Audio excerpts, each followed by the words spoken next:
Hey, what up YouTube, this is Tech here with another video. Today I'm going to be going over my personal top tips and tricks for the Galaxy S9 Plus. This also applies to the Galaxy S9. The first tip is how to change the display quality. For these who want to go into settings, display, and go into screen resolution. By default, you're going to see that the screen resolution is going to be set at Full HD. If you want to take advantage of the screen on the Galaxy S9 Plus or the Galaxy S9, you will need to set the screen resolution to Quad HD. My next tip is about the camera. If you're like me, always on the go, and you would like to, sometimes take your camera out to take pictures real quick, you can double tap the power button to bring the camera out. This is really a nice, fast way to get to your camera right away. Next, I want to show you guys how to turn off Bigsby. The first thing we want to do is press that Bigsby button on the side. It's right below the volume. Pretty sure you guys know that. Then you want to click on that little settings button on the top and then toggle Bigsby off. This is the first step to turning off Bigsby. And then the next step, you want to long press on the home screen and you want to toggle off that Bigsby home all the way on the left. This pretty much turns off Bigsby.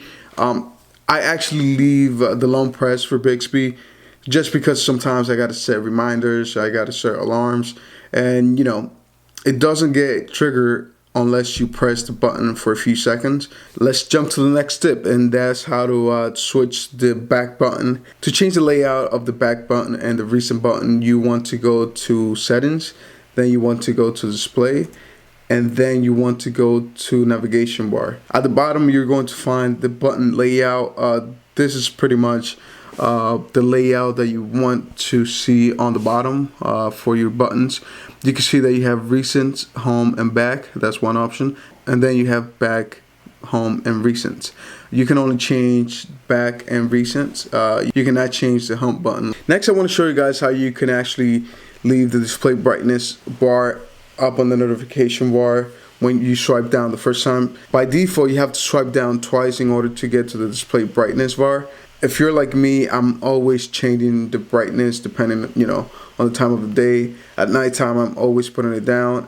I don't have it set to automatic because sometimes that's inconsistent. To do this, you want to swipe down on the notification bar twice. Make sure you click on that little arrow next to the brightness level, and then you will see the option to show control on top. So if you swipe down once, you will see the display brightness. Another tip that I find very useful, and this is more sort of an Android tip, and not a Galaxy S9 or S9 Plus, a specific tip. You can actually now snooze notifications when you get them. So let's say you're in a meeting and you see a notification from a certain app. You can snooze a notification to like 30 minutes when the meeting is done, and all you have to do is when you get the notification, you swipe left slightly and you'll get the notification icon. Click on that and you will see the options that you have. Another tip that I find very useful on this device is that you can use a fingerprint to actually scroll down on notifications. To do this, you want to go into settings and advanced features and make sure finger sensor gestures is on. You can put your finger on the fingerprint sensor and swipe down and you will see your notifications. Last but not least, I want to show you guys how to get a better sound experience from this device. It could be in the Galaxy S9 or the Galaxy S9 Plus. First, we want to go into settings, then look for sounds and vibration, then scroll all the way down to sound quality and effects and make sure Dolby Atmos is actually activated. This will give you a better sound experience and it sort of give you that surround sound quality.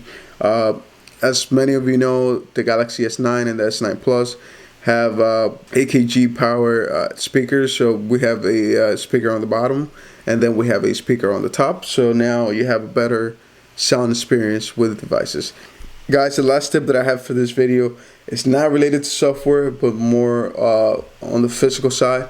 If you want to protect your device and you don't want to see a bunch of fingerprints on the back of your device, you need to get a dbrand skin. As you can see in the video right now, I have the black camel skin, which makes the device look really nice. It not only protects your device, but also makes it look sick. And guys, this is pretty much it for this video. If you like this video, don't forget to hit the thumbs up on this one. Also subscribe. And as always, catch me in the next video.